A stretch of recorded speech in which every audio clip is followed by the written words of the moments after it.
Angie, welcome. Cheen is back. Aki's back. Cheen has forgot to dye his beard. Aki's just found some.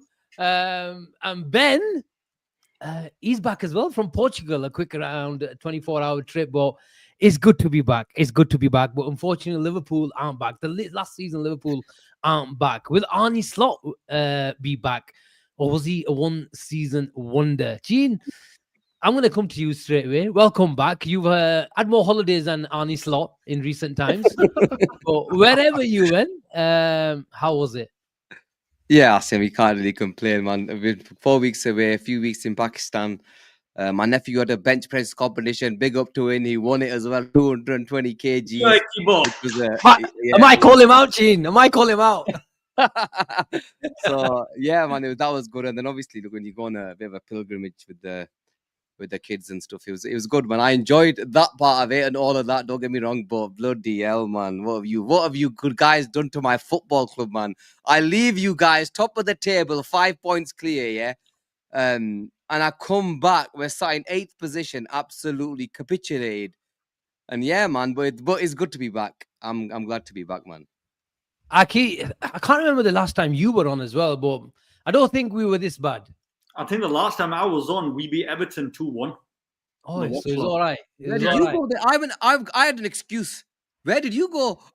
I had a couple of excuses. Buddy excuse, man. No. He's under the thumb, this lad. That's so I had to go there. At one time, I told Asim I wasn't coming. Yeah. And he didn't get the message and didn't realize, and he's waiting for me to come on live. And I'm doing the errands and stuff.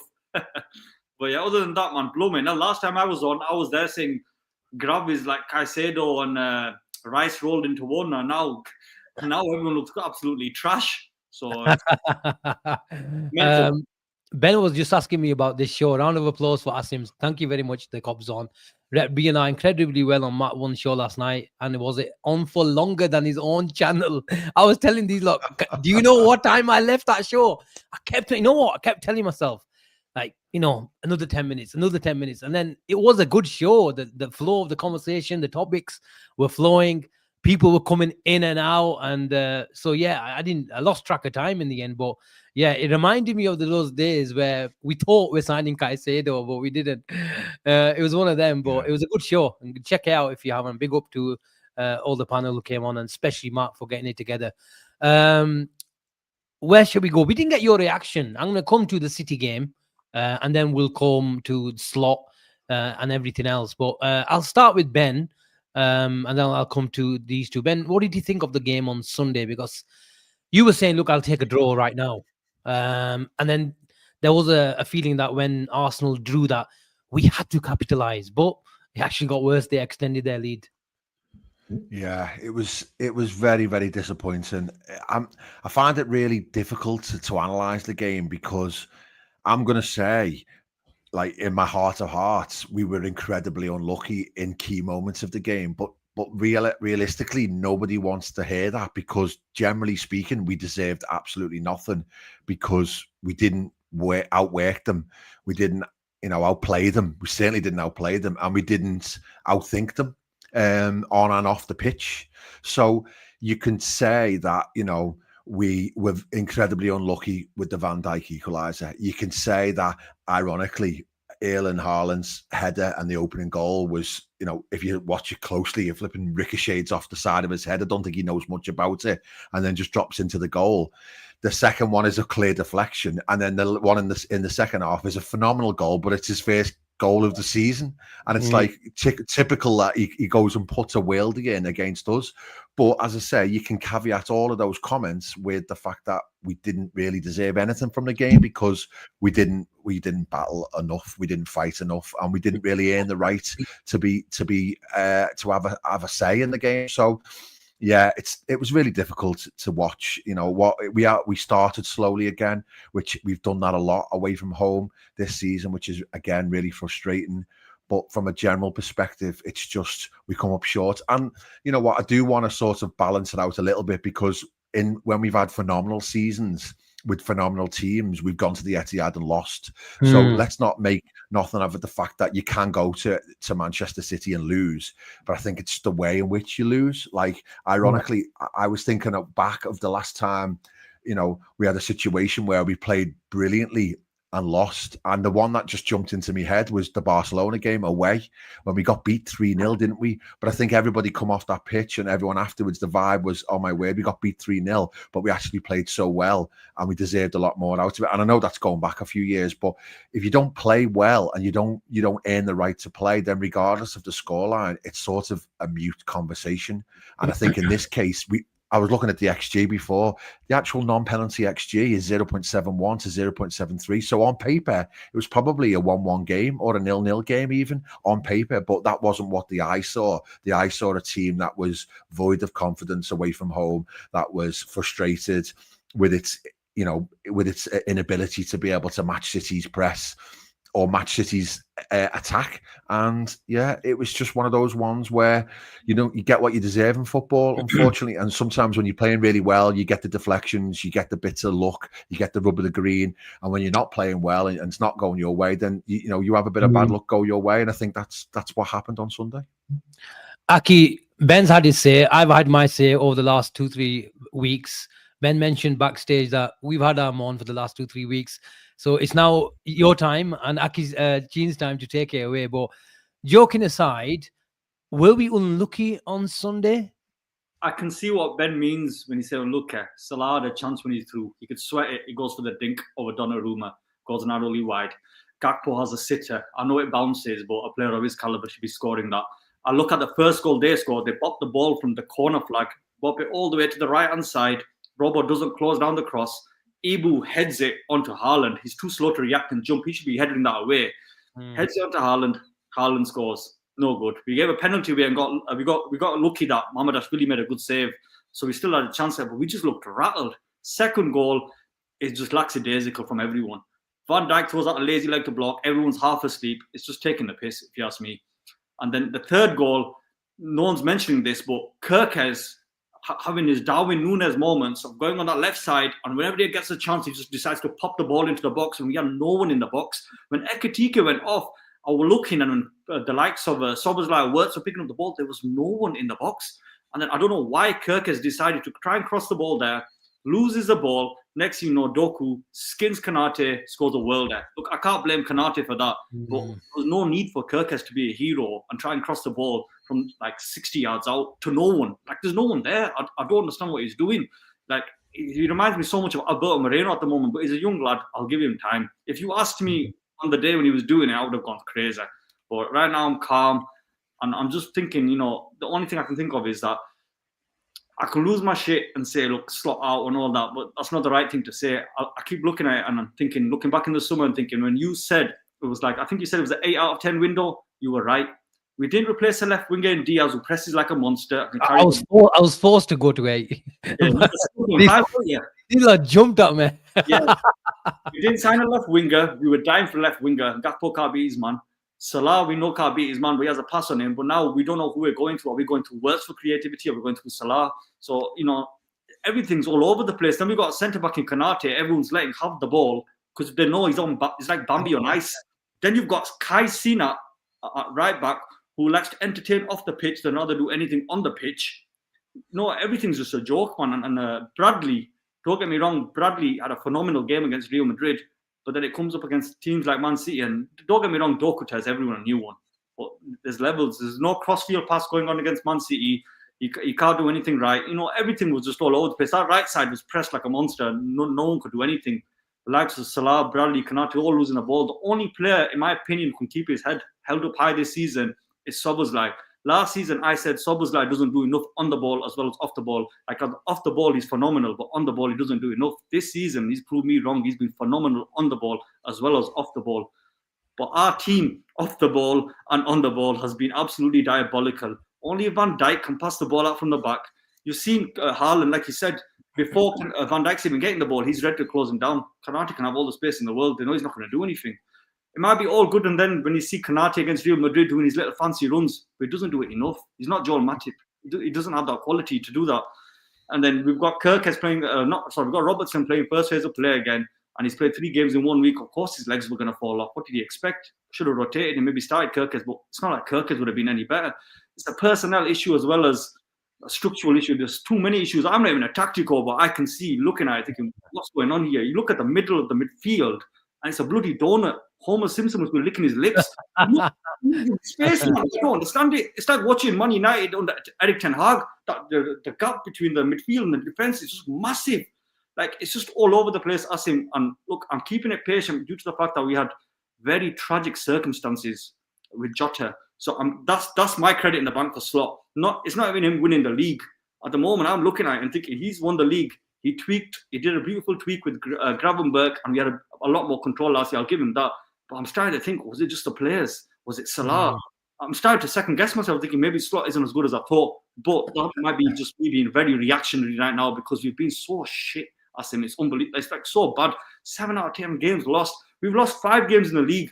I don't think any champion can win a title by losing 6 or more. And we're only 11 games into the season. And Arsenal, who, if you ask me, they haven't even been that great. And we're going to let Arsenal win the league. Fuck that, man. It's disgusting, if you ask me. Cheen, where do we start? Lots to cover there. Where do we start? Aki's calm. He can lose his shit. When you were traveling from Iraq to Pakistan to Mirpur, Azad Kashmir, sorry, as you like to call it, and then Makkah, Medina, plenty of prayers. I hope you made a prayer for Liverpool, but you went. We didn't look great, but we were picking up results. Now it's the complete opposite. We thought we turned the corner last week with Villa and Real Madrid, but we had to side with caution. But again, now it's disaster again on Sunday. Too many patterns, Cheen. We're losing too many away games. We look weak. We look scared. And it's worrying times. And for the manager as well, Cheen. You're on mute, I think, Cheen. You're on mute. 4 weeks we've waited for this. 4 weeks we waited. 4 weeks we waited. Look, honestly, I think the truth is, I think it was after I did one show in this time, and that was yeah, you did actually. I did one, and that was like the game after we lost to Man United. And after that show, you asked me the question about Arne Slot, and my answer was Arne Slot has credit in the bank. I've got no issue with Arne Slot having credit in the bank. You asked me, but I caveated that and I said Arne Slot is not going to turn this around. Even though he's got credit in the bank, do I believe Arne Slot is the man to turn this around? I don't think he is. And I said it after the Manchester United game. I don't know if you can remember that something within this team, it just isn't. It doesn't look right. You look at that time. You looked at the goalkeeper, Managerial, was just coming, made a couple of mistakes. It wasn't right. You looked at our defense, and for the God of me, bro, I've just come back from Oman. I don't want to lose it. Any person who can turn around to me and say this is not a personnel problem, bro, I don't know what football game you watch. This is a personnel problem at the back.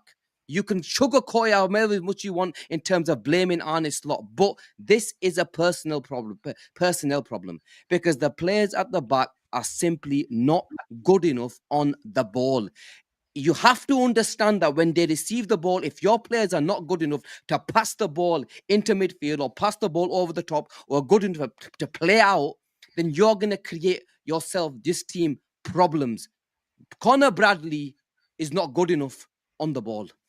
Ibu Konate, I sat here 6 weeks ago, lauding him, saying, you know what, world-class centre-back. As a defender, I think he's brilliant, even though I think he's been shy for a few games. But when you look at that centre-back position, the guy can't play out. The guy can't pass, make a pass. And Kirkes, bro, I don't want to start on his start at Liverpool Football Club. He's been absolute dog shit. Since he's come to this football club, I've thought I was going to see a flying fullback. I'm seeing a fullback that, number one, doesn't go forward. Number two, can't pass the ball for shit. And number three, he makes too many mistakes. So right now, defensively, we're not great. You move to the midfield, and I look at McAllister, a player that I've, spoke so highly of. He's still on. I don't know what he's doing or where he's been. He's simply not been good enough. Gravenberch is playing high. I'm seeing Gravenberch, who was probably arguably one of our best players last season, playing further up the field at times, being the guy that goes into the 8 positions. When we actually need him to drop back into a 3 to help the centre backs, because we don't have enough in terms of receiving the ball and playing the ball out. We don't have enough. And when I go look at the forward line, Asim, Mohamed Salah, I sat here after the United game and I literally went to town on Salah. I literally went to town on him, and he's my best player. I love him to bits. He's the greatest ever player, but I literally went to town on him, saying why the guy doesn't pass the ball. Number 2, Hugo Ekitike at that time was the only one that at that time looked good. Cody Gakpo, absolute truck. Florian Wirtz, you can sugarcoat this as much as you want. Florian Wirtz, they're not getting the ball to him, all this crap. Absolute shite. That's what he's been at Liverpool Football Club this season. Regardless of you saying to me he's coming deep to do this, he's not getting the ball in the areas that he's supposed to be getting him. He hasn't done anything. He's been here now for about 10 games. The guy's done chankla, bro, at this football club right now. He hasn't given us anything. Alexander Isak, £130 million. We are in November, my brother. You had all this time. You might have not had a pre-season. Pre-season is 3 or 4 weeks. September was your pre-season. October came in November. Absolute chankla kita so far. And this is the truth. We can sugarcoat all this as much as you want. So far, Alexander Isak, £130 million, absolute done nothing. Yeah, you can sugarcoat it as much as you want. 130 million chankala. Florian Wirtz, absolute nothing, giving us absolute jack. Milos Kerkez, done nothing. Who else did we buy this summer? Hugo Ekitike at the start of the thingy did fine. Okay, I give him that. He was probably the only forward that made something clear. Bachara, the guy that centre back that we bought, got injured. I'm not going to say anything. Is this all Slot's fault though? Let me get to. I'm going to come to honest thought. Don't you worry. First and foremost, Asim, you got to look at the players. The players have simply not been good enough, regardless of where. Oh, Frimpong. I see that.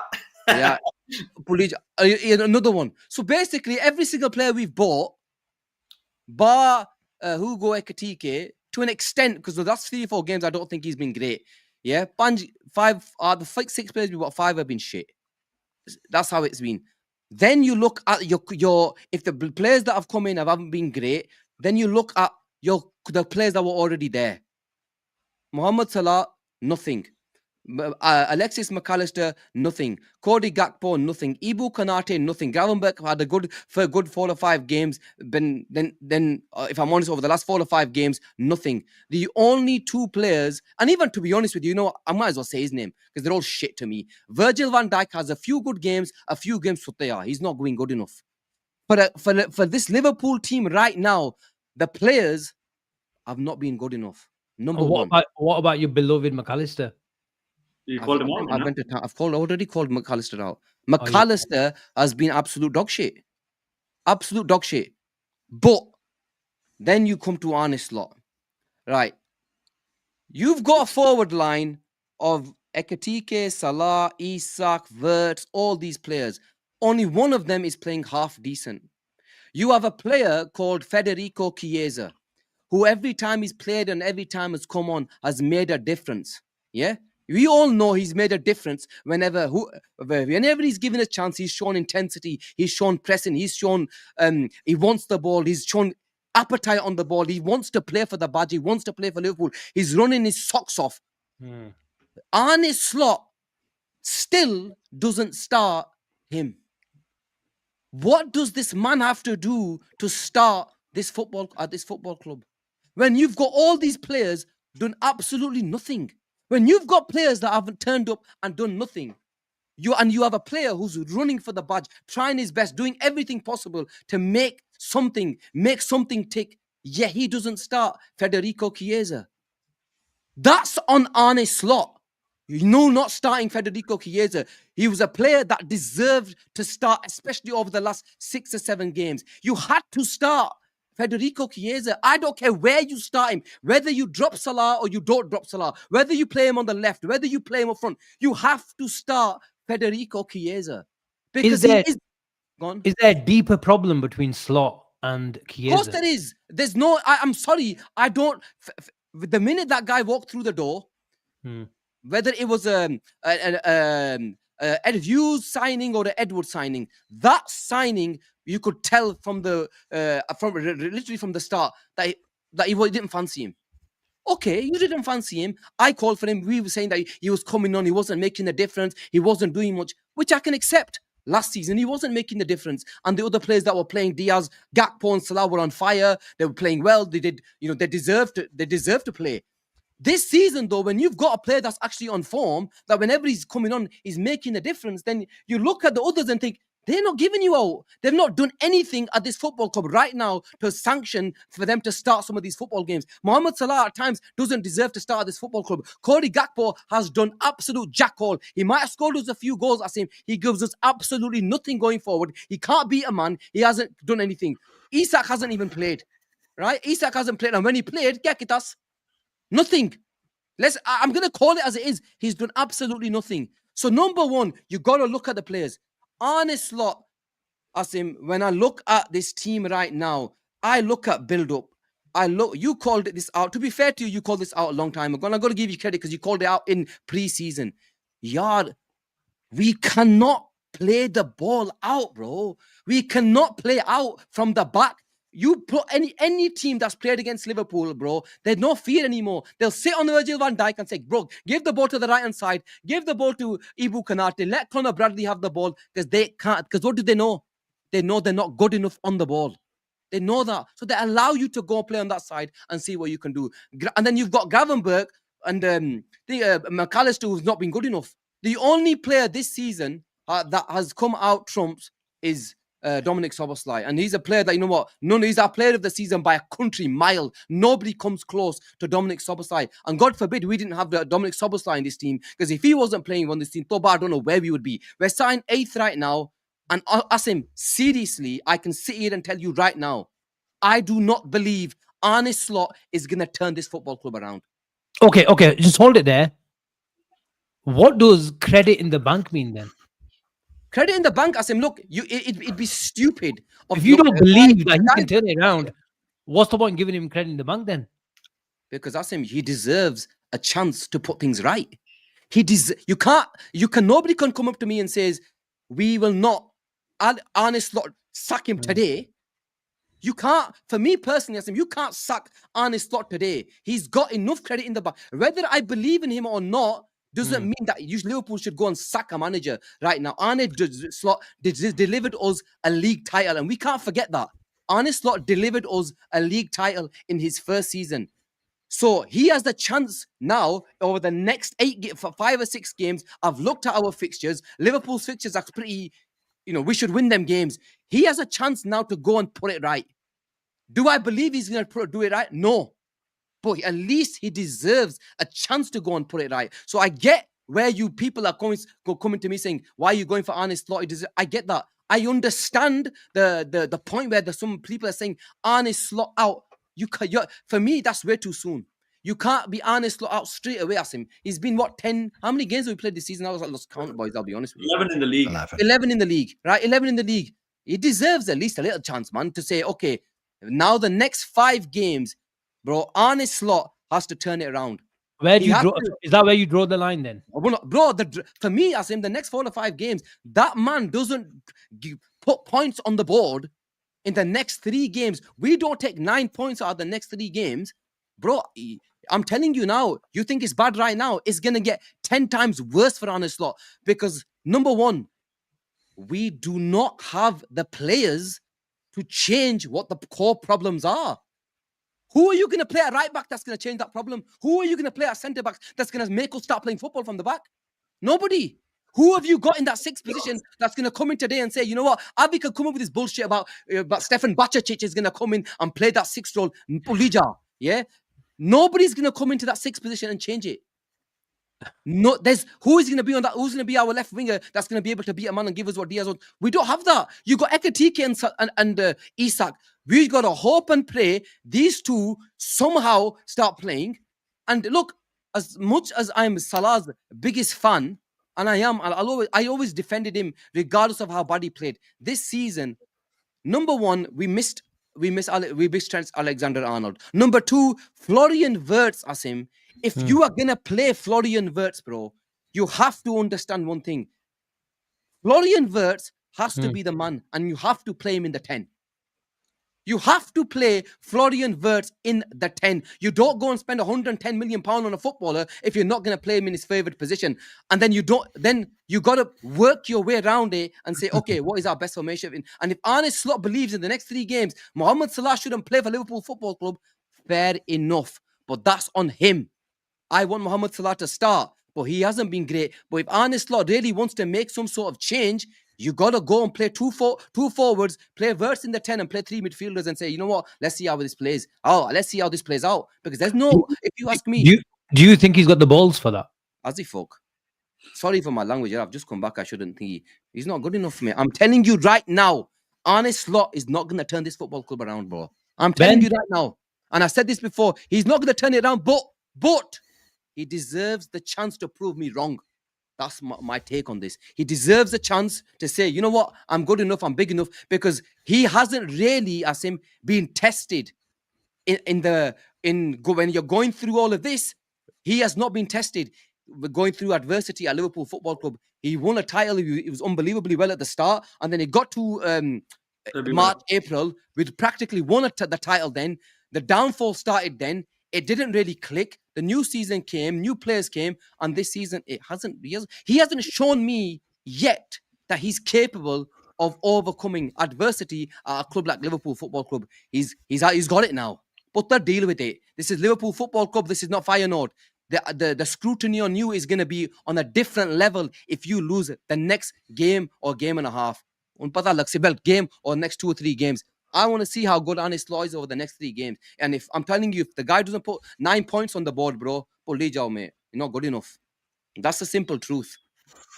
It's good to have you back. It's good to have you. Ben, where are you drawing the line, or are you saying he needs a transfer window? He needs a season. Yeah, there's a lot to break down there. There's a lot to break down there. You know, a lot that felt like 4 weeks of all in one big vomit of emotion, and you know there is a lot to break down there. But yeah, I couldn't be further away from Slot out. I've said it, and I'll continue to say it. I just think it's complete nonsense, if I'm being perfectly honest, because anyone who says Slot out, well, what exactly is the plan? And the first question I would ask to the new manager is, are you going to how are you planning to allow Florian Wirtz to adapt to the Premier League in a different way to what Slot has? And the second question was, how do you get Isak fit in a different way to Slot? So they're the 2 most expensive signings. They're the players that we spent 250 million on. And it's like, I am 100% convinced that the best manager on the planet, Pep Guardiola, couldn't do those 2 things. He can't make Isak fit, and he can't make Florian Wirtz adjust to the Premier League. What if he gave him a better environment? Well, maybe. Ben, it's a good point. That's where the starting point. Okay, if in the next 3 games, Arne Slot, I think we all probably know how the fixtures over the next 5 games. They're winnable games. Yeah, we've got some very winnable games. We'd lose 2 out of the next 3 games. Then what? No, I agree. We have got a run of fixtures now. That's good. But then if we'd have played Nottingham Forest on Sunday, and then we'd have beat them at home because we'd expect to beat them in the same way as Arsenal have played 3 of the bottom 5 in the first 10 games of the season, and we've only played Burnley and Everton. Then all of a sudden it would have been 3 wins out of 3. Like I said at the beginning, you can go to the Etihad and lose at any time in any era. And what I said before is, we didn't play well, and it's really difficult to justify the bad luck that we got. But the fact is that we did get a ridiculously bad luck deflected goal for the first one. Then the second one is again a deflected goal, and then the third one in the second half is a worldie from a player it's the first goal he scored this season. So it's like sometimes it's just a lot of bad luck. But I know I sound daft saying that because we didn't play well. But what I'm saying is, you can play well and lose. You can play good and lose at the Etihad. So I don't think we should be judging. I'd like to think that we played really, really well against Real Madrid, and we did play well against Villa. And people saying, "Oh, we only won against Villa because they played into our hands." Well, I'm not having that either, because that means you've just got an agenda against slots. Because if you say we were really unlucky against teams that we lost to, or we didn't play very well against teams that we lost to, and then we win a game, we say, well, we only won it because of certain circumstances. Well, we either won it or we didn't. So you can't have it both ways. Villa were on fire. They were 5 wins out of 5 or 4 wins out of 4. At the same point, Ben, we battered them. But in the same way, when you say we either won it or we lost it, then City, we lost it 3-0. Yeah, we did. Yeah, we did. But I'm saying we could lose to City under Klopp, and we did do many a times. But you know, but no, when you watch that game, Ben, even though the XG, I get it. On paper, we were unlucky. You can't argue with that. But when you were watching that on Sunday, it looked like a 3-0 game. No, I agree. I agree. The naked eye tells you that we didn't deserve anything and we didn't play well. And I think when you are playing well, you do get the rub of the green. But equally, when you're not, you don't. But the point being is that I don't think you can just suddenly flip-flop to slot it. So if we win the next 5 games and then lose again, are we slot out again then? It's bullshit. It's like, it doesn't make sense. We're not that type of club, because you want us to turn into Man United, where they change the manager every 12 months and they have a different set of players for a different system.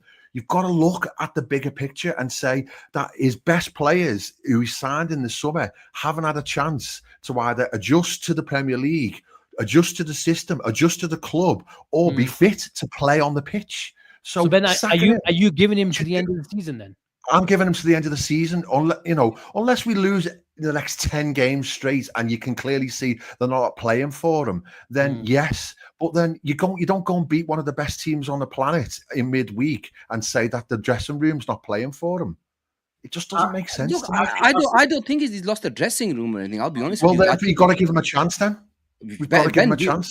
I'm willing to give him a chance for the next 5 or 6 games that he got. Where I believe quite a few of them are at home. Go and prove yourself to me that, you know what, you're the man that's going to turn this football club around. Because I'll be honest with you, I don't want mediocrity again. I've lived 30 years of my life of winning two league titles. I don't want mediocrity again. And the minute I see that this Liverpool Football Club is at a crossroads where, you know what, this is going to drop to that sort of level, I don't want that. So I understand where some of these fans are going to go a bit loopy. Yes, some of them are going overboard. I understand the guys that are saying slot out right now, that's overboard, because that's, you're 11 games into a season. I get it, but there has to be something, Ben. If I looked at the games that we lost to, we deserve to lose them games. There's not a game. And I agree. I don't think Liverpool. I don't think Slot is scot-free at all. Like the stuff about Chiesa, I couldn't agree with you more. He 100% deserves to have been given more minutes this season, and that's clearly he favours Gakpo for whatever reason. But then, Klopp had his favourites. Klopp gave Henderson a contract when he should have let him go. No manager is perfect. Sometimes, loyalty is a bad thing, and he clearly doesn't fancy Chiesa for whatever reason. But my thing is, I just don't see the logic of, all right, we win 4 out the next 5 and then lose 1. Are we all just going to go, oh, we're dead in the water again now? It's slot out. It just doesn't make sense to me. It just doesn't feel any logic. The next 4 games, Liverpool win 3 and lose 1. Fine. Yeah. We're still, for me, we're still on course. I want to see this Liverpool team play football. I'll be honest with you, Ben. I want to see Liverpool play football. I'm not seeing Liverpool. I agree. We sugarcoated the first 5 league games of the season. As much as how happy me, you, everybody were on this thingy, we know deep down few of the games that we won there, it was a smash, not smash and grab, but they were late winners. We got there in the end. We got the points. Yeah, it wasn't sustainable. If I look at and then you look at where at the back end of last season, where we've played, how we've been over the last 25 games, 20 games, then you look at that and you think, you know what, 40% win rate. Lost more than Amrin. Someone's not right there, Ben. 40% win rate is He's lost more games than Amrin. I know it's on all competitions, but that's fucking diabolical. No, but still, we back the manager to an extent. Say, okay, you've got credit in the bank. We want to see you do well. We support this football club, and we will. It's not just about supporting the football club when we're winning. You support when we're going through adversity as well. And our job is to support the manager right now. But in 5 games, Ben, if I see 3 losses, my Liverpool Football Club sat in 12th position, and I can't see top 4. I'm sorry. For me, bro, there's the door. Because but I want to know. I want to know if we're just. Is it just a? I know. Let's just do something different and sack the manager, because we're talking about personnel as well. Like, you know, I think Bradley's got plenty of potential, but I'm nearly done with Canate now, if I'm being perfectly honest.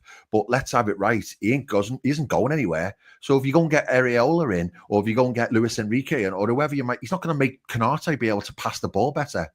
I don't know what another manager does if you don't make more personnel changes. If we're saying all along, if 3 out of the back 4 can't pass the ball, well, what does another manager do differently? He can't physically make them better players. He might play different for the way of football. New managers come, Ben, and they tweak something that make it different. Arne Slot came in and made one tweak to Ryan Gravel. We can't have it both ways. No. But what I'm saying is this: Arne Slot. Is there a tweak? One tweak. Is there a tweak that makes Canate a better passer of the ball? But this is why he's the manager. This is why I'm not the manager, Ben. You're not the manager. We're not here to make the tweak. He's there to make the tweak. The new but I don't think there is one, though, mates. That's the problem. And this is where Ryan Gravelberg could play number 6 in that position at that time. Yeah, no, but he still had the raw talent. He still had raw ability. And the point is, if we're saying Slot out, then we also need to be saying Richard Hughes and Michael Edwards out. But nobody wants to say that because they're the messiahs. At the end of the day, they're the ones who give him this squad in the summer. He's the head coach, remember? And he was told to, make the most of what the situation is. But if we're saying, did he sign those players? Did he choose those players? Or was he part of an agreement who bought these players? And we're on about square pegs and round holes. Well, he's got so many square pegs and no round holes. We're completely unbalanced as a squad. And that probably is because we can't make all of the changes we want to make in one transfer window. We need 2, maybe 3 transfer windows. But I don't see whether or not how that makes sense to then change the manager along that journey. You can have a team that's won a title. You can have a transitional season, but that doesn't mean your transitional season you're signed 8th position. Your transitional season has to be 11 games in. We're 11 games in. No, but this is what I'm saying. We could have been second if we'd have won on Sunday. That's how close it is. Gene, if we had the next 2, we could be 12th. Gene, if we had 8 points one second, we're 8 points off the top, but 8 points off the relegation zone. No, but it's so tight. 3 points there. We could be 8 points off the relegation zone as well. So we have to. I know. I agree. I just think it's not in Liverpool's nature ever to make snap decisions when you've unless you're looking like we're out of the Champions League. Look, we're fine. That's the next 4 or 5 games we'll see in it. We'll see how good this Liverpool. Okay. Gene is drawing the line in the next 3 games. Ben's giving him till the end of the season, regardless. Where's your line, Ake? Mine's the same as Gene. If to be honest with you, I said a few weeks ago, and I think I was very hot-headed, that if we lost against United at home, for me that's diabolical. You should not be losing to Man United at home. But I thought, you know what, circumstances, it's loads of new players. I'll just give him time and he'll be patient. I don't think any Liverpool fan has ever wanted a manager out since Roy Hodgson. Even Brendan Rodgers got yeah. So look, I feel spoiled now because we had a bit of success. And I get what Cheen's saying. I'm 30 years old. I grew up getting bullied because we were shit. Do you know what I mean? When I used to go to school, we used to get bullied because we were shit. So I wanted us to build a dynasty and be ruthless and win it all. So we spent that much money. This isn't good.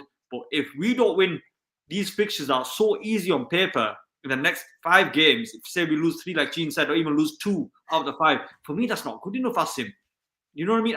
And we need to see some sort of identity. We heard from Feyenoord fans last season, if you think his first season's good, wait till his second season when he starts implementing his ideas. Where the ideas? Pardon my French. Where are his ideas? What are we doing? Like, you can't tell me what we're doing. We look clueless. Everything's all over the place. It's horrendous, Asim. But a lot of the results have been as a result of individual mistakes. And individual mistakes have come from mentally switching off. As well. Chelsea beat us, and their team was. Look at the injuries they had. That little kid in Achimpong playing centre back, and they were on Badou Shield, and they were playing out the back with ease. That's to do with the manager as well. We can't press. We can't build up. What is there? You know, we're blaming the attacking players as well, which I understand. But it all starts from the back. If you can't build up, how can you create and contain control and possession and create chances if you can't even build up from the back? You're just relying on individual moments. What happens then? Just out of it, just to play devil's advocate, if we go and change the manager and he loses 5 out the next 10, what happens then? No credit in the bank. Serious question. Serious question. What happens then? Do we swap him again? No, of course not, because we're not Man United or Arsenal. Do you know what I mean? No, we're not Man United or Arsenal. We're still giving Slot time. And I'll remind you all. I'll remind you all, and everyone in the chat who's absolutely waxing lyrical about Arteta. He's had 4 seasons of being able to buy whoever he wanted, season after season, and he's been smashed all round the park on many a game. And he's still a manager. And all of a sudden this season, Arsenal, my word, what a team. What a team. My word. And they're the only team with any consistency in this division. Okay, by the way, everyone else has been beaten comfortably. Okay, Arne Slot doesn't make the Champions League. Games. One second. Arne Slot doesn't make the Champions League. What do? The knockouts. No. Arne Slot this season, we don't make top 5. What do? I would look to change then, yeah. You look to change him, right? But then you're making a judgment over a 38-game season. Yes. Okay, 1 second. If we've done 11, game 16, me and you are sat here in game 16, Liverpool's are sat 10th. Yeah? Practically half of the season gone. We're sat in 10th position. We're 8th now. Another couple of losses. There's a possibility that Liverpool will probably sign, especially with the fixtures that we've got. Yeah? Do you think we make Champions League football?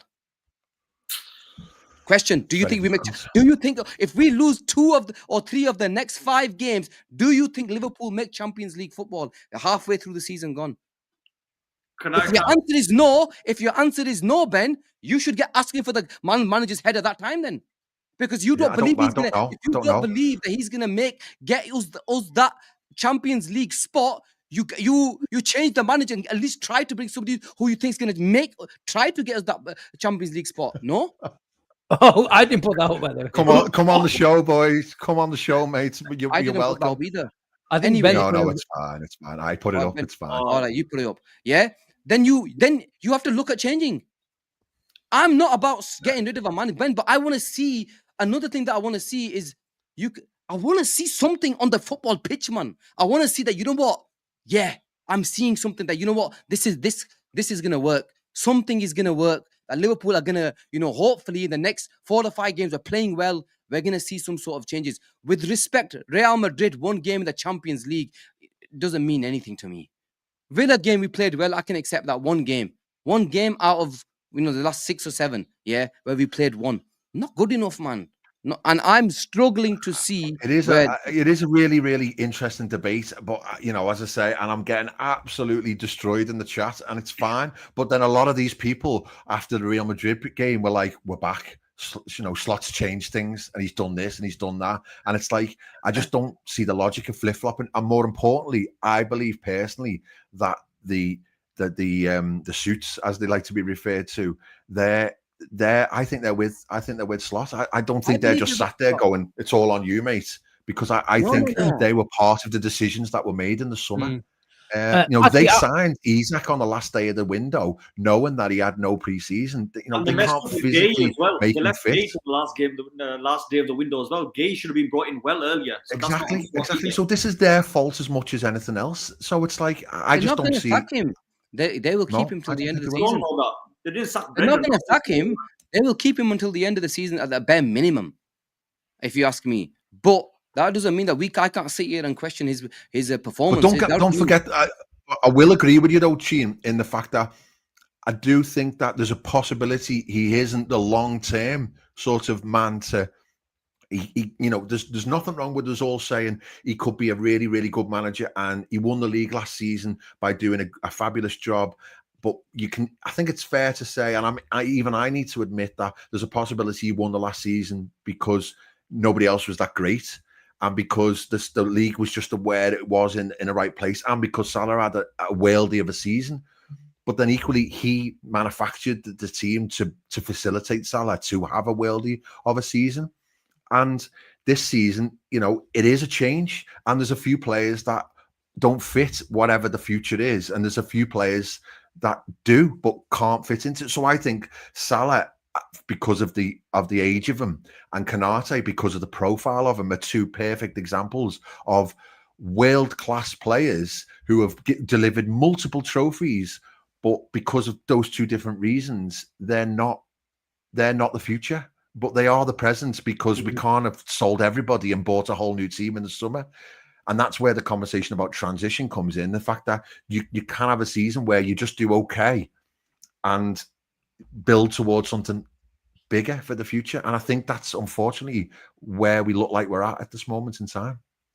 I agree with Ben now that maybe probably this, I think we might see this as a bit of a transition, but there are still even in a transition season, Man City went through transitions. The bare minimum is you make Champions League football. That's a standard thing. That's a standard thing that you have to make. But if we have a fit Alexander-Arnold, we definitely don't have a fit one of him. If we had a fit Isaac between, for even 25 of the remaining 30 games in the league, he has got no excuses then, because you want to be able. You can't really say we've spent 450 million if you can't even put that money on the pitch. There's nothing. Like I was thinking the other day, bought Calafiori last year for 50 million pounds, and he didn't really feature in that many games. He was injured quite a lot. He was in and out. People are like, well, why would they sign him? He's not a great player. Starts every game this season. Looks fit as a fiddle. Looks a fabulous signing. And it's like, you didn't buy him for 6 months. You bought him for 5 years. But then sometimes players just take a while to get into to find their full potential. And you just got to wait for it to come together sometimes. Ben, the biggest problem, Asim, and another thing that's really is the new players. To an extent, you can understand. You know what? Maybe they need some bedding in period. Maybe they need some time. The flipping existing players have been absolute dog shit. Yeah, they don't help. Yeah. Your existing players have been absolute crap. Even Van Dijk, Kanate, McAllister, Salah. Yeah, these players are like the catalyst players on that pitch, who are there to make a difference, who are there to sort of lift you. Who are the nucleus of this team. McAllister's been brilliant last season. They've done nothing. Yeah. But a question to you, though, Asim. They've done nothing, but who's that on? Because we can sit here and speak about tactics. We can speak about and give Slot a go, have a go at Slot. The players have to take responsibility. The team has to take responsibility, and the coach has to take responsibility. But where is the issue? Where does the issue lie right now? Look, I think it's on everyone. I think it's on the players, and that's not me sitting on the fence, but it literally is. Like, you can't blame Slot for McAllister's form and fitness. You just can't. He just fell off a tree. That's the big problem. But the thing is, we have to dig deeper. He has been dog shy, but he's also missing the likes of Diaz on the left.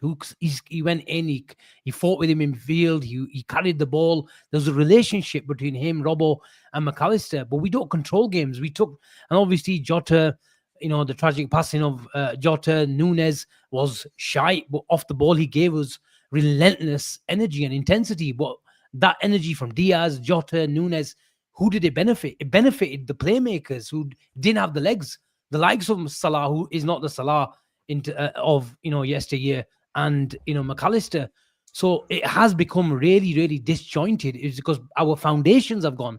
And now my opinion on the back line and the technical security, Kanate, Trent relationship, Robertson. That is my problem. You mentioned Calafiori, Ben, but at least you could see the identity and the profile of the player. Yeah. That the philosophy, where he was going at Pep Guardiola around about a year, 18 months ago, went to a 4 centre-back system, and you could tell Arteta's going that way as well. And we still talk about, are they too defensive? And they've bought the likes of Eze now to play a bit more expansive and bring a bit of creativity to their play. But in terms of Calafiori himself, you could tell that he's a technical player, and he was their Guardiola, if you like. Technical, physical football. He can go do bits, and he can score really good goals as well, as we've seen over the last 6 months as well, where he's popping up with some right curlers. But the fullbacks that we've bought, if you go and see how Arne Slot likes to build up in attack and how he likes to use the left back and right back, again, we've lost. Trent was an attacking fullback for Klopp. He was an inverted fullback. He was everything. He was a proper unicorn of a footballer. And I don't expect we to go get another Trent. But at the moment, we don't have the two centre backs to play with Robertson or Bradley and Kirkes or Robertson and Bradley. We just don't. And then we don't have the physicality and the discipline in midfield to make sure we protect those fullbacks. So it's all disjointed. Sorry, Asim, these fullbacks on custom channel, I don't want to say it, they're absolute dirty. They're shit, man. Every time I watch these fullbacks, bro, I'm sick to death of them, bro. They're shit. Frimpong's shit, Bradley shit, Kirkes is shit. They've shown me absolute nothing so far. This season, bro, I genuinely thought Conor Bradley was going to take this season from the scruff of his neck. Chankla can't play a 10-yard pass, bro. Kasme, he's really, really beginning to piss me off. I'm sorry, but I know you love him and I know you're a big, big fan of him. But Kasme, he's beginning to really, really piss me off. And Milos Kirkes, this guy, I was raving about thinking, we've signed an up-and-coming, fast, up and down center left back that's going to go up and down the pitch, going to give us the energy I think we lacked at times, going to support us, overlapping runs, giving me all of this, giving me nothing defensively. He's just lackadaisical, like flipping, Aki calls it. Sutta is half asleep at the time. He loves to flipping put a foot in. I don't get it. He's giving me proper Alberto Moreno vibes, bro. Yeah. To be honest, he's giving me really Alberto Moreno. Look, 21. I get it. People are saying 21. He needs time. This, that. But boys, he's not shown me anything. He's not shown me anything. If anything, I think he's got a lot really worse from what I saw him at Bournemouth. In fairness, as good as Gravenberch has been, Cheen, the fullbacks aren't helped for me, in my opinion, that we have Gravenberch at the 6. And what I mean about that is passing. Passing. He's a carrier as well. Yeah, he can't pass. We've got no one wants to defend. We've got no one can pass in the midfield. We don't have passes.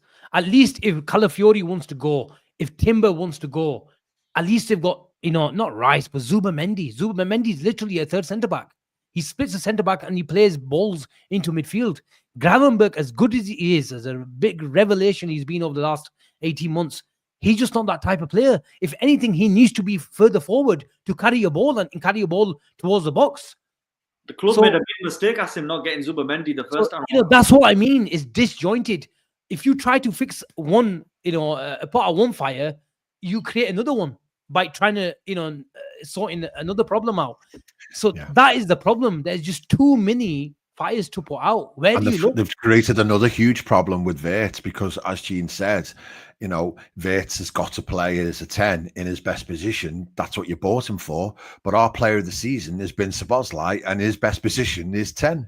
So it's like the two players that ironically you want to find a position for and play in the same 11, they are very, very difficult to find a position for, or unless you do grow a pair and do what I've been suggesting for a while and play the two of them, but you have to drop Salah or you have to drop Gakpo, and then you can play one off the other, and that's the only way. But then you retain your 3 midfielders, and that's the only other way to think about it. But you tell me a manager in Wales football that's going to have the balls to drop Salah over any length of time, and nobody will, because he's Mohamed Salah and he's the legend of a club, and he's still our top goal scorer this season, I think, off the top of my head, and he's still got the ability to do genius at certain points. So Ben, are you saying Salah's not in your best team? No, I'm not. I'm saying today, enjoying a week off in Dubai, and you got your notepad out, would you put Salah in your best team right now? And I'm going to go around the table. Yeah, I would, because that's just the way that it is. But I'll tell you what I will do. He's going to have the why? Because is it because he's just he's Mohamed Salah? He's the legend of the club, or it's on merit in the bank as well? We got credit in the bank. Salah surely he's got about 10 credit cards. Exactly. I don't understand this. Asim, I was watching your show last night on the Mat One show, and it was a phenomenal show. And I've seen a lot of Salah disrespect. I don't understand. The slot inners, they were quick to jump in and say slot has credit in the bank. No one was jumping in for Salah, who's been carrying us for so many years, and last year pulled out a worldly season which helped us win the league. Why does no one ever back him up? I think our own fans disrespect Salah way too much. I get it. He's been poor, and I understand it's not good enough. You know, But, if he's looking to make a radical decision, then I'd be putting Gomez in at centre half ahead of Canate. That would be my first radical decision.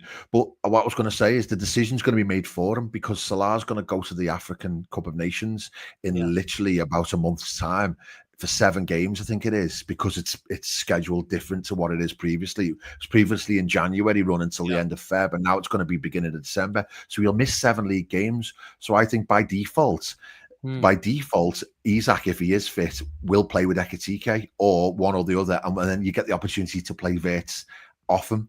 Now, that one thing I will say is if he does do that, which he almost has to because he hasn't got Salah, if we suddenly start to play well and score goals and win games, then the strong decision would be, well, you don't just walk back into the team when you come back off AFCON. Salah, one second on Salah, yeah. It's Salah on your team, Cheen. 150% he starts. Salah, take Salah out, and who's going to play forward? Alexander Isak wasn't scored a goal. Alexander Isak wasn't scored a goal. 1 second. Alexander Isak wasn't scored a goal for Liverpool. Florian Wirtz wasn't scored a goal for Liverpool. Ekitike has got 3 or 4 goals. We've got no one on the right side. Frimpong. There's no one. Give me a solution that, you know what, these players are going to go and make a difference. The difference with Salah is, yes, he's been shit. I've gone for him. I've absolutely lambasted him about flipping 4 or 5 weeks ago for not passing the ball when he should have passed it to other players. The only player that you can play that deserves to start at this football club right now is Federico Chiesa in that forward line. Forget everybody else. Federico Chiesa makes this team play. So you're starting Federico Chiesa ahead of... Federico Chiesa has to start for Liverpool Football Club right now. Ahead of who? For anyone. I don't... You have to tell me, man. Look, I'm not going to play my centre-back. Preferably, I want him in Gakpo's position. I'm not going to lie. Okay. I want him in Gakpo's position. Preferably. Happy Salmon. Yeah. Because he comes in from the left. I think he will do a lot better. Yeah, we miss intensity up front. Our pressers up front give us nothing. We can't even press, bro. Ekitike can't press. Isak can't press.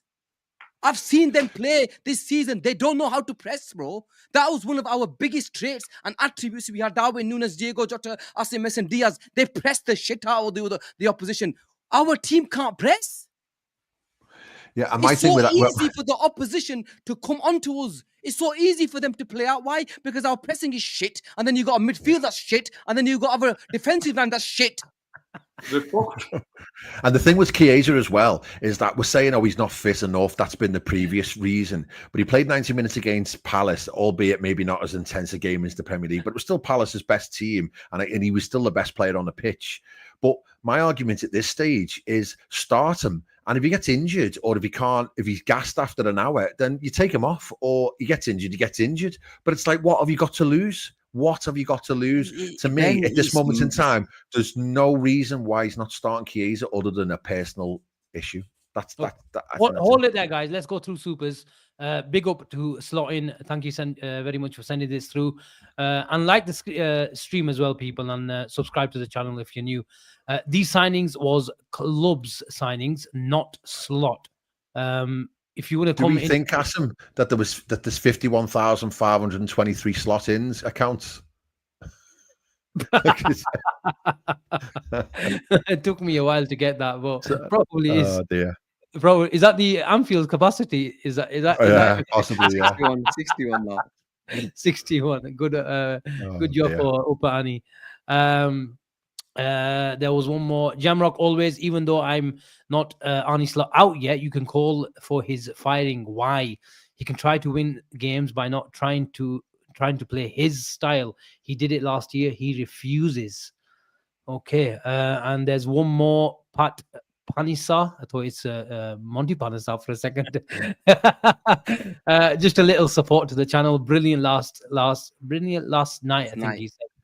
Keep up the good work. Slot, by the way. Slot out or slot in? You never know. Send another super chat. We'll put it up. Joking aside, normal message. Thank you so much, Pat. Let us know if you're in or out. But yeah, thank you so much for that. There's a really good question here as well.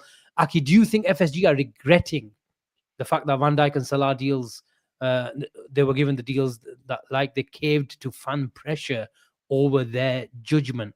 We said they ran the numbers and they gave it on merit. Do you think they caved into pressure? Asim, we know how these guys work. So they love their analytics. They, like you said, they would have run their numbers and they would not have gave them contracts to them if they weren't 100% sure. You can say maybe, yeah, it was fan pressure and they helped us win a league title, but they've done it and it is what it is now. They're not going to regret it. If anything, they'll put the blame to the manager if things don't work out. If things are going really badly near January and we look like we're not getting top 4, we're out of the Champions League, they're going to blame the manager. They're going to say, on paper, you've got a really good team. What are you doing? Do you know what I mean? We give you 450 million to spend. They'll blame the manager. They won't be regretting it, I don't think, personally. Ben, are they regretting it? Sorry? No, I don't think so at all. I don't think they're regretting it at all because, one, if you had let them go, then you would have had to spend another countless millions to replace them, and we couldn't even replace one centre back, let alone replace Van Dijk as well. Salah, there was nobody on the market realistically who we could get. That wouldn't have been another 100+ million that we would have replaced him with either. But then I just think as well, right? We've been nowhere near our level this year. But then you also have to think we could be 10 times worse if we had never had Van Dijk and Salah in the building as well, because they are still our leaders on and off the pitch. And I think we would have been in an even worse position. Take away Salah's goals, albeit not many of them, but you take them away, and then you take away Van Dijk centre off. It's just like, it doesn't even bear thinking about. I don't think, obviously, in an ideal world, you would have wanted them to run the contract down. Maybe they thought, 100 million for Salah would have been, a sensible move. But then he had the season of his life last year, and nobody on the planet Earth would have said you're going to go from 35, 40 odd GA in a season to like 5 after 10 games of the next season. He's still an elite professional. Both of them are. They're still doing everything off the pitch that you would expect the young players to watch and lead by. So yeah, no, I don't think that's. I think they'll get money anyways, because look at the Saudi clubs are here. Whether it's this summer and they look like, okay, they think Salah's fallen off, they'll get 40-50 million for Salah. Do you think it's his last season? Okay. If he continues like this and it's horrendously bad and he doesn't put up nowhere near 15-20 goals and assists in the league, he'll definitely be gone. We'll be looking to upgrade that position. I think he'll see his contract out without a doubt. Do you think so? Yeah. What did he say, Ben? Sorry? I think he'll see his contract out. I personally, because I think he believes in himself and he believes at a top level, and I'm not being funny. If he has a really bad season and then there's like a collective, thing to hound him out the club. I don't think I think the club will just want the money and they'll put him in a position. Maybe. You're clearly on the decline. You probably just have to accept. When you're not wanted somewhere, you're going to leave. He also strikes me that same type of person. If he's not wanted there, he'll leave. No, I agree. You sign an able replacement. Mohamed Salah leaves in the summer. If Elise comes in next summer, Salah will leave. Is Semenyo coming in January, Cheen? No. Do you want him to come in January? Can I take anybody right now again? We need a guy that can beat a man. Asim, in the summer, I asked for one thing that I've always asked for, regardless of who we signed. I said, please get me a guy that can beat a man. We still haven't got that, man. Alamin's in the house. Oh, fuck off. Why are you making me start? Do you think he's going to come in January, Ake? Would you take him? I would take 1,000,000%. I'd take him because we've got no one who can beat a man. And a lot of people do say he gives Sadio Mane vibes, as in how raw he is, how Mane was at Southampton. So if we can upscale him and help him fulfill his potential, maybe But I just don't see it, Asim. You're gonna have to pay a silly money in January.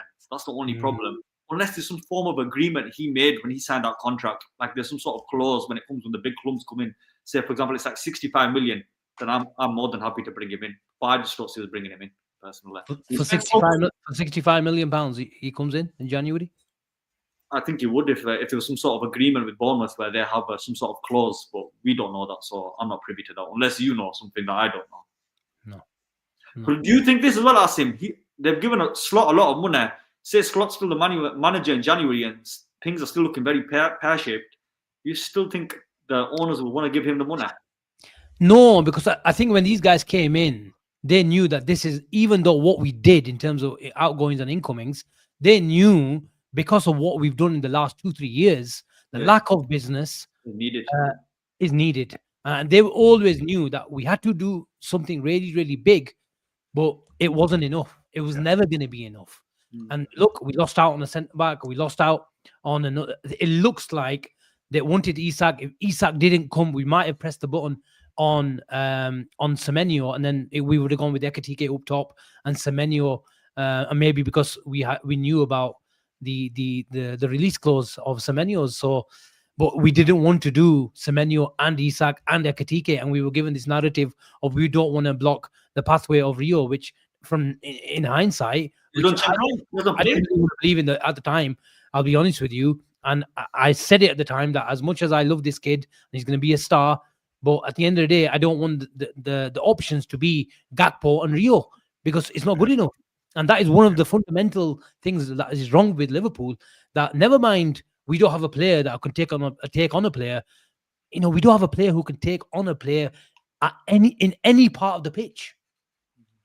In any part of the pitch, you give me one player that maybe Gravenberg in the center of the pitch where he can drop possibly a shoulder. Frimpong, maybe. Frimpong can stand a man, but can he do it?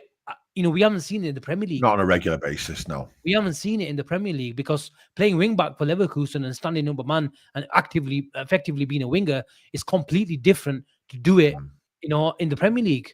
And let's be honest, he can't cope with the physicality. We've been talking about Wirtz, and can he cope with the physicality? At least Wirtz, the underlying numbers are encouraging. If you look at his chance creation, he's still around about 92%. Yeah, he could have got a few assists if people didn't miss their chances. And his shot creating actions the underlying numbers are encouraging. But and he's not even close to me. You can't tell me he's struggling. He's not struggling with the physicality of the league. He hardly plays the biggest games in the league. He missed Send him to gym with Kibo. Huh? Send him to gym with Kibo. He'll be all right. So and Frimpong, who I was told never gets injured at Leverkusen, has had 2 hamstring injuries in the space of 2-3 months, so he can't cope at the moment. So, but my original point is we don't have that pace 1v1 quality all over the pitch. Never mind just Gakpo, and at least Salah, he lost his legs a few years ago, but he had unbelievable, ability to create separation with his fullback, and he still can create a chance, as we saw last season. He can still go past someone when he needs to as well, the odd occasion. Yeah, but that dynamic Salah has gone, hasn't he? Oh, yeah, 100%. In the game, as the modern game goes into man-to-man pressing, and the game has become with physical, the set pieces and all that sort of stuff, but the highest level, it's all about 1v1 duels. And can you win them on your day, you've given yourself a really, really big chance to win the game. Yeah. And Liverpool don't have it, especially away from home. At Anfield, we can give anyone a game. We can beat anyone on our day, as we've shown this season. We can still beat Arsenal. We can still beat Real Madrid. But away from home, you need to control the game. You need to earn the right to play. And we can't do it. We struggle to bloody control the game against a 10-man Newcastle. Let's be honest. So that is a big, big concern. And I think Liverpool and Arne Slot, this is on Arne Slot. I think when he saw the likes of Diaz, I don't think he was a great fan of Diaz going. Honestly, I don't think so. I really don't. When you see him talk about it, I don't think he was a big fan. But at the end of the day, he respected the fact that what the club's policy was, that he is a guy who wants a new contract. We don't want to give him a 4-year contract. It's good money, and we let him go. So it was a mutual consent. But in terms of the profiling, he was talking about it a couple of times that we've lost a lot of good players, especially Diaz. And I've always consistently talked about how much, in terms of his gestures and his facial expressions at Anfield, were towards Luis Diaz's work off the ball. Honestly, the amount of times that he went and he turned to his bench in praise.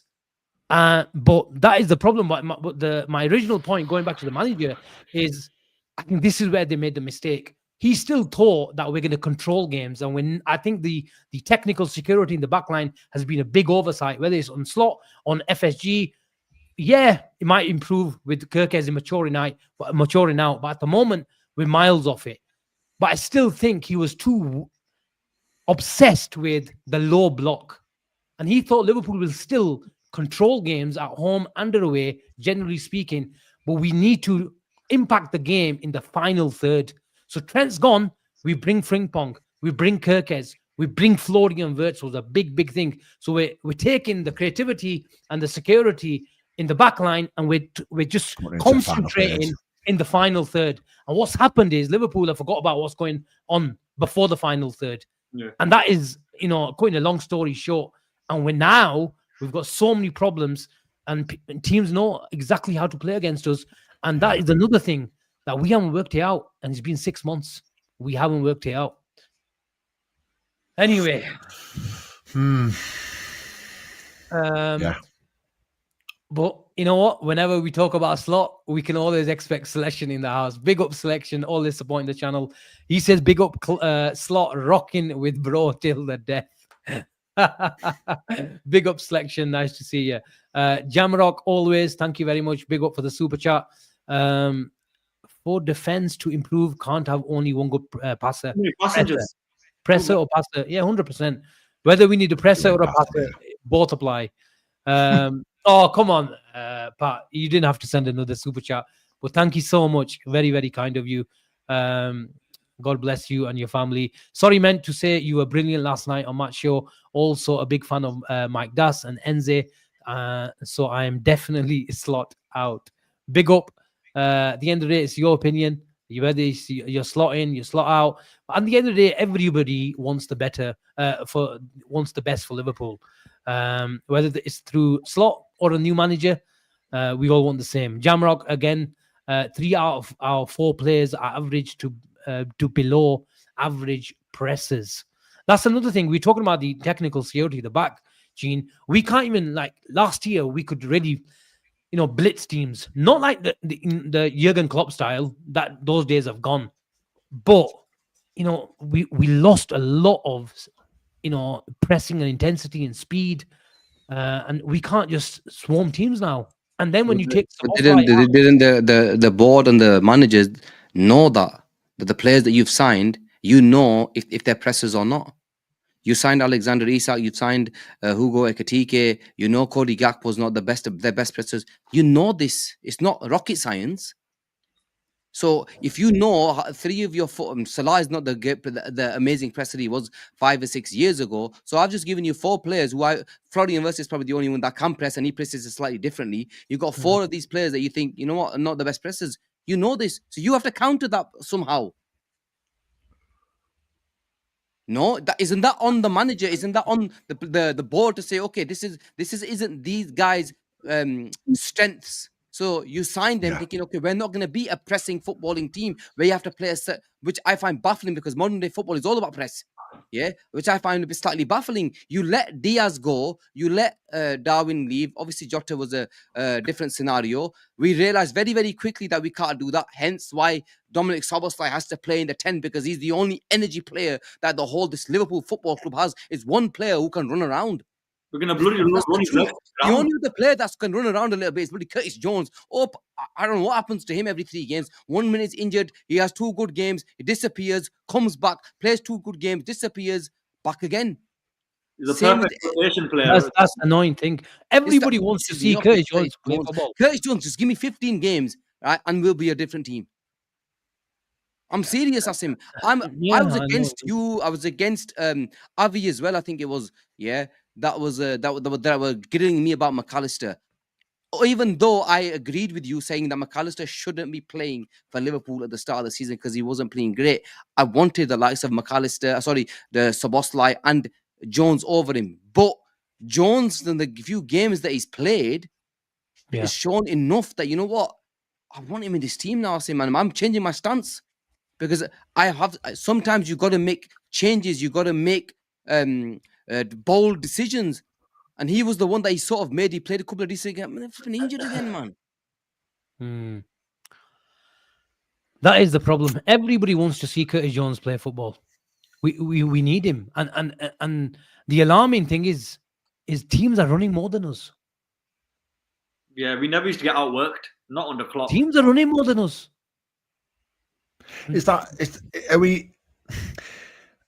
to talk about this, but Is there a conversation to be had about mentality here? And when I say that, I'm not just saying about the Jota situation, which is definitely a factor, but is there a situation where we won the league last season and we've just mentally switched off because we've got players in the team like Salah and Van Dijk who are elite professionals, but we've got other players in the team who have never won a title, and it's almost as if like, and you may want to even include the manager in this and say, you know what, we won the league last season when we weren't expected to. We were lauded. We were, we were given all the praise in the world. And it's almost as if like this season, it's a little bit of a free pass in their heads mentally.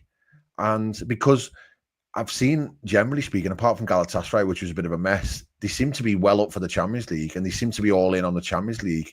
So subconsciously, is it like, okay, well, we can get up for when we really need to, but from a general perspective, week in, week out, the mentality is, well, if it happens, it happens, and if it doesn't, it doesn't. And that 5, 6, 7% drop off is enough to lose you the game in this league because it's so competitive. Because the Champions League is slightly different, less physical, a bit slower, and it suits these players currently.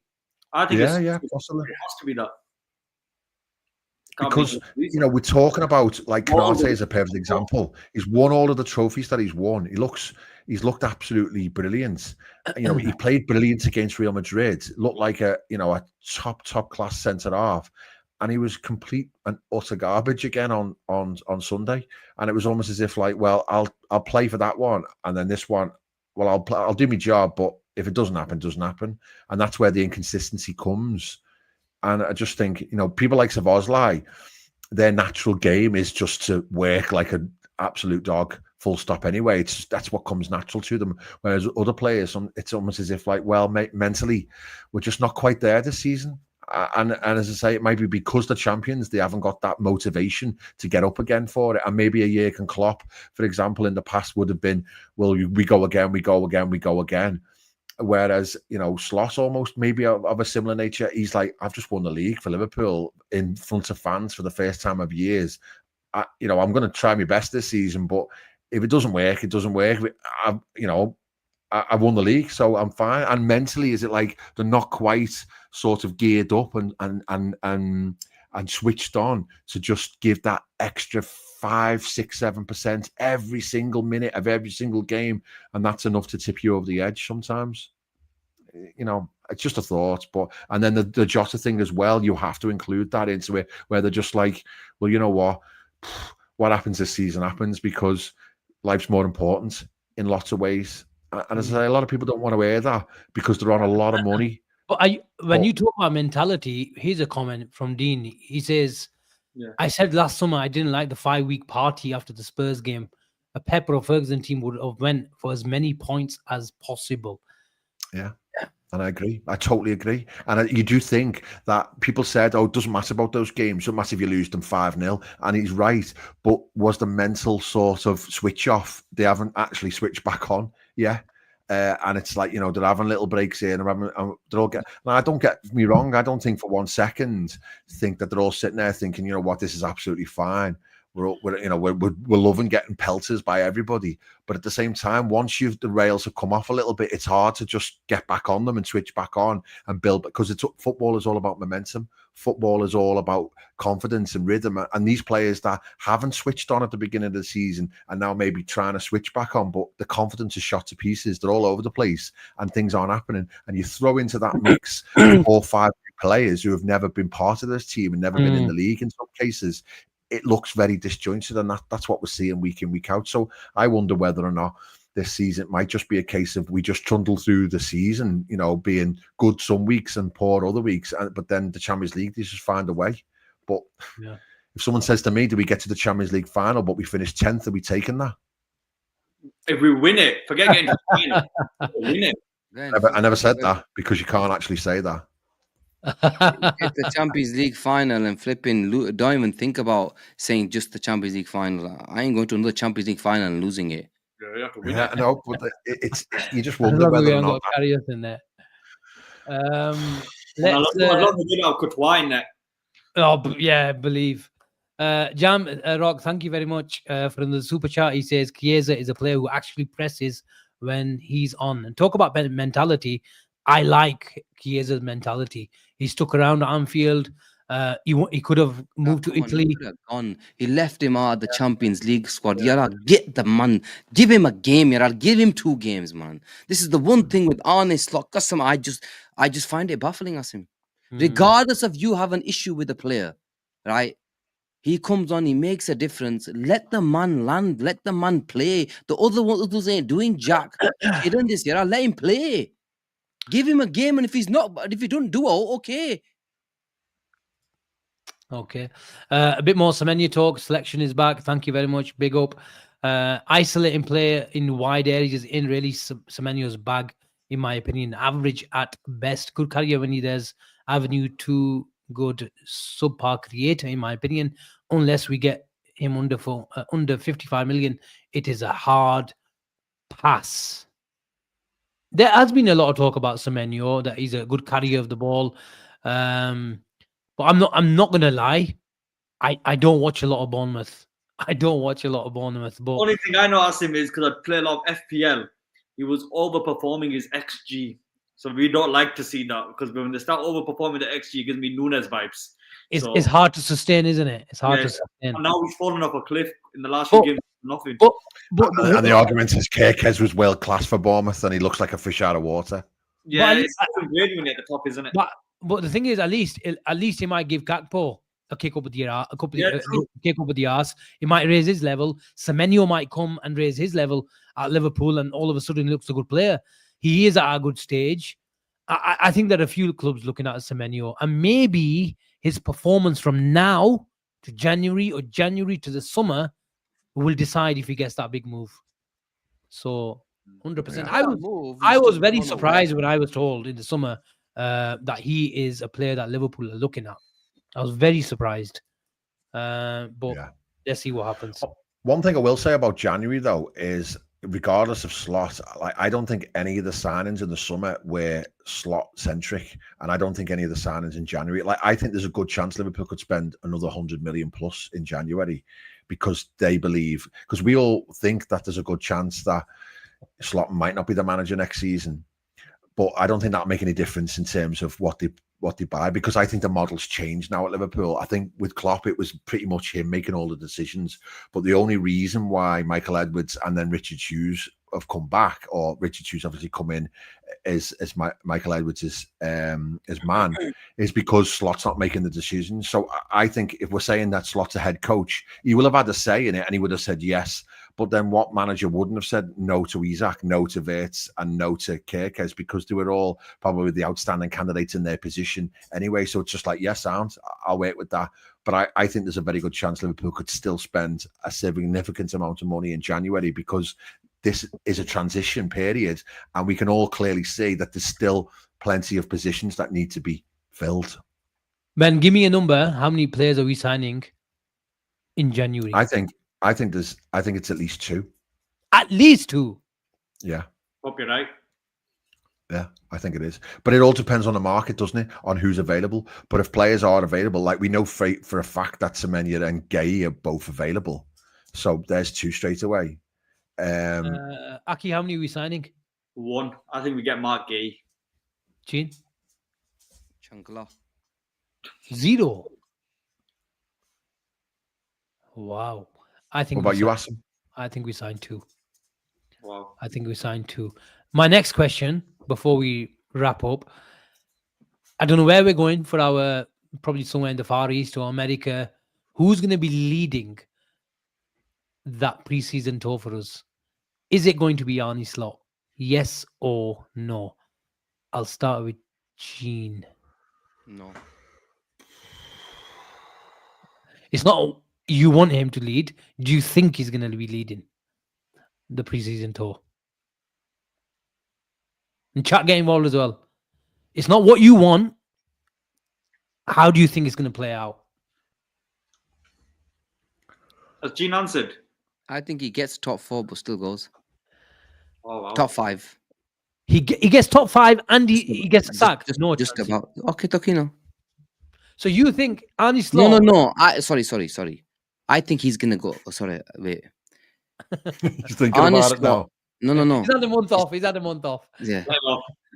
I don't think he's gonna I genuinely don't think he's gonna be able to turn it around. So I think it's your teammate. So, okay, so he finally got there. He finally got there. Okay. I'm half asleep.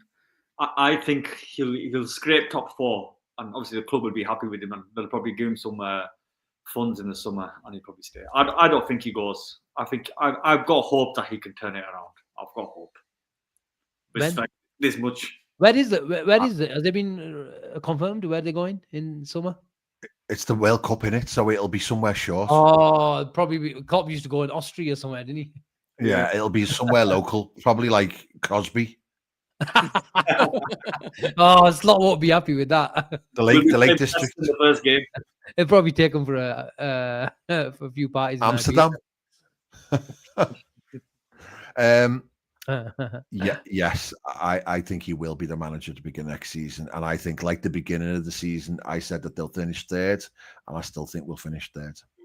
Selection thinks he's going to see out the duration of his contract. When does his contract end? Did he get a 3-year contract? 3-year, yeah. So this year and next.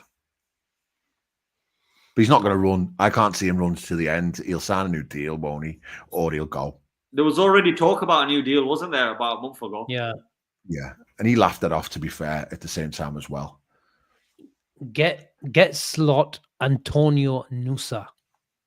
The thing with Slot is that the Slot house, you've got to say, well, what actually would be the plan? Who realistically would you get? And the only ones that spring to mind, like people saying Klopp coming back, like funnily enough, I think for this particular scenario where I feel like the players need a massive injection of motivation and just let's get ourselves together, it probably would be Klopp. But there's no chance on planet Earth that Jurgen Klopp's coming back while Michael Edwards is still the sporting director, is still the main man at the top, because we all know clearly that there was a clash there and that just didn't work. So I can't see that happening.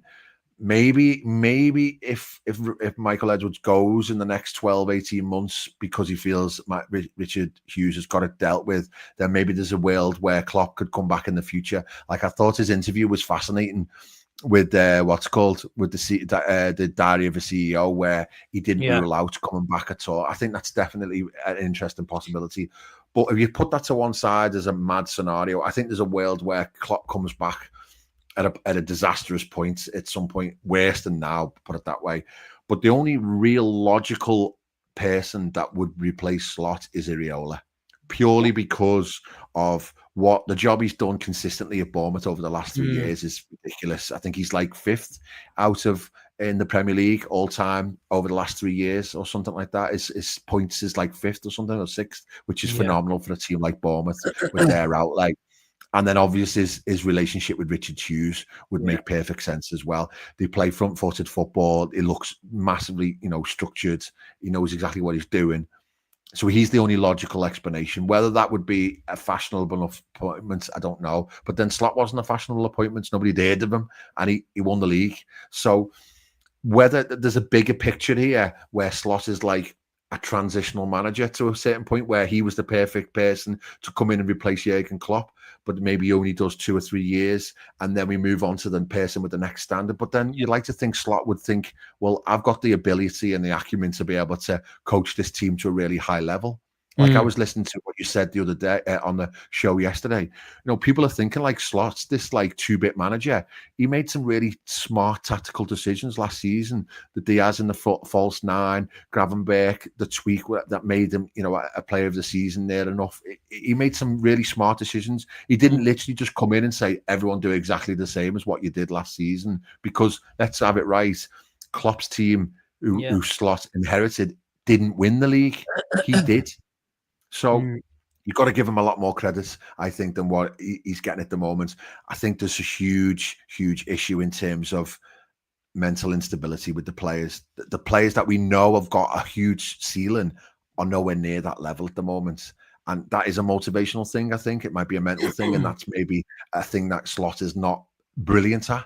He needs the perfect players in the perfect position, and he has got an unbalanced squad at the moment. So I almost feel to yourself, well, until you give him all the tools that he wants rather than just half the tools, then you can't really judge him accurately.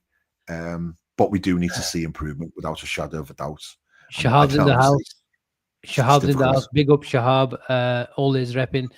He says, Asim, I just watched a bit of the show which you included last night. You are definitely slot out. I thought he was a world-class manager. Look, if I see something over the course of last year, for the first time, I said there's a lot of coaching going on from the touchline, and I loved it. His changes, he became a manager known for his tweaks. His in-game management was really, really good. Ryan Gravenberg in centre back positions. Gravenberg obviously coming into the number 6 role, even like getting credit for little cameos for Hendo for 5-10 minutes and fouling for a few players and winning the game. It became a thing. But the problem is when you lose a few players, and Trent was such a big integral part of our play on the ball, is now it's where he needs to earn those millions of pounds that Liverpool pay him. And when the pressure is on, that is when you really know that this guy has got the bottle. Because look, he's coming out with a lot of rubbish. And he even came out this week and said, I've been watching Manchester City for 250 times. But that would really concern me. That why would you need to? I know he didn't watch it. I'm not going to take it literally, but he watched Man City a lot. He watched Man City play against Bournemouth. Manchester City did what they did to us. They did to Bournemouth as well. They overloaded the central areas. They had the width through the fullbacks and Doku and Shirky inside. So it wasn't rocket science. Guardiola didn't come with a big massive idea that we never seen before. He just literally did it last year. But I always give, and I always try to keep it balanced, is only last week, I wrote a massive thread against after the Real Madrid game where I credited the manager and I said, look, for the first 10-15 minutes, we were a bit subdued and we were probably it was like a boxing match working out as to what's going on. Both teams, in fact. But after 15 minutes, Slot made a change and all of a sudden we started winning the second ball. And we turned Real Madrid and chances started coming from Wirtz, from Salah, and a few other players as well. So, look, I will praise the manager whenever he makes a really good decision, even now, even during these times. But I keep going back as to every single thing I do. What I go back to is what he's been talking about and what we've been talking about for 6 months. At the back end of the last season, when teams changed, I think we've lost crazy amount of games in 2025. And yes, I think it was about 60% or 55% in 2025. 55 was something stupid that we lost in 2025. And you can 17 games, I think. That is mad. Yeah, it is bonkers. And whether a month in Ibiza contribute to the fact, yes, it probably did. And we've talked about the mentality and was that right? And the knock-on effect that might have in the seasons ahead. But look, I'll be honest with you, Shahab, you don't have to be slot out to criticize the manager and have really big concerns and because I've been talking about even when it was really, really good and we were masking these problems, these fundamental problems, that even when we won the league, his off-the-ball principles, they were suboptimal. And now, when you've put Wirtz in the number 10 in the early part of the season, and then you've got a Salah who doesn't defend, where you've got a trade-off with him, and he's not having a really good season, and he's not making those decisions in those big moments, then you've got a Florian Wirtz, a proper natural 10 we don't have Szoboszlai. Then we've lost Diaz's intensity. We've lost Trent in the back line. We've lost Salah's, numbers and output with that trade-off. Then we have such an imbalance. Then we've got McAllister who can't kick a ball for most part of the season. And like Cheen said, Liverpool right now are Dominic Szoboszlai FC. And that's what's happened. And like he said, imagine we didn't have him. Imagine we didn't have him. So there are so many problems, but a lot of the problems, I don't believe that Arne Slot didn't have any say in the summer about the likes of Kirkes, the likes of Frimpong, and everyone else. I know he wasn't a Jurgen Klopp, he wasn't a Guardiola, he wasn't thingy, but he brought a lot of credibility and a lot of say on any negotiation table where he had a say in bringing these players. So you just can't blame it on Michael Edwards. Yes, they do take responsibility. But when Liverpool are misprofiling players as of now, especially our fullbacks, you have to put that on the manager as well as the likes of Michael Edwards and Richard Hughes. So, you can say I'm talking the rhetoric of slot out is because look where we lie in the league. And at the end of the day, the buck stops with the manager. Simple as. Okay. Thank you very much. That's the wrap. You got quite a few, bro. Oh, okay. We'll quickly run through them. If you want to come in and address some, then let us know, boys. Faraz, big up. Thank you so much. Too much of an echo chamber. Get Cal or ends on echo chamber. Sorry. We will. A few people have been in touch with me after last night. So we will be doing some collabs very, very soon. Big up, Emmy, always supporting the channel. He has killed Wirtz and Kirkez's confidence. Samuel L, Xavi Hernandez, and Nagelsmann are options, in my opinion. Is Xavi a manager anywhere at the moment? Oh, I'm sure he's he's available. Yeah. Okay, FSG will like that. Emmy, again, guys, he said in his conference he has no solutions. Did he say that he has no solutions? I don't. Because if my manager, I don't think he said that, Emmy. If my manager, if he's saying he's no solutions, then there's the door, mate. This is the reason why you're sat there. But I don't think he said that in his press conferences. Emmy, thank you so much again. Very kind of you. Why do you people keep saying there are no managers when Arnie was hired? Was he the best manager out there? Fair point. Good point. I didn't know who he was. I'll be honest with you. Neither did I. Emmy, again, don't we all think Wirtz won't shine in City? Don't we all think Wirtz won't shine? He's saying, do we think if Wirtz had gone to City, he would have been better? Oh, okay. I don't think so. Not on the I know he slightest. has a bit of physicality, but I think Guardiola would have given him a better environment, would have built a better system around him to make him flourish. I think the way we've set Wirtz up, we've set him up to fail as well. Well, all right then. In that case, then why is Doku took 2 years to become half decent? Doku hasn't been that half decent. He's just scored 1 goal since January. It's just like, no, I know, but everyone's saying he's having a brilliant season. He's much better, but he wasn't nothing special last season. He's normally all fart, no shit, but managed to score a screamer against us. Look, Shirky's not getting the minutes. Yeah, he was injured a bit as well, Asim. Was he injured? Yeah, he was injured a bit as well. Okay. I'm Mahmood. What's it called? Not Mahmood. Mamouche, sorry. Yeah. Mamouche. Yeah. Okay, Cheen. Looks like it's bedtime for you. Lack of fitness. Lack of match fitness. What time is it in your head, Cheen? Dare I ask? About 2 o'clock. Football match, man. I need to watch. You know what, Ben? I missed the bloody Villa game. I didn't really watch the Madrid game. Actually, I did watch bits of Madrid game. Because it was it's been hard, man. I just want us to start winning. I just want this international break to go and Liverpool to start winning some football matches. Win a few games, man, so we can flip in and have some bloody smiles back on everyone's faces, man. Because that's what we need to do. We need to start winning some football matches. I do indeed. Okay, people. Thank you so much. There's still nearly 340 of you in the building. Please, on the way out, smash a like. Subscribe to the channel and help us out. It massively helps us out. All the algorithms that keep popping up and exposes our shows and our channel to so many new people. We'll be back tomorrow. I think Chip and Cheen might be back on Friday. Saturday we might probably do a call-in show. So even though it's the international break, we will make sure. Yeah, Asim's making sure I do plenty of shows. To get you know what? That beard is white at the moment. I'm gonna make sure it goes yellow. That's my mission. It's white at the moment. Yeah, I'm gonna make sure it goes yellow after all the content. He's had a month off. It's back to the grind for Cheen, and it's back to the grind for everyone as well. So big up to every single person in the chat. We'll catch you in the next one. Have a good night and bye for now. Thank you.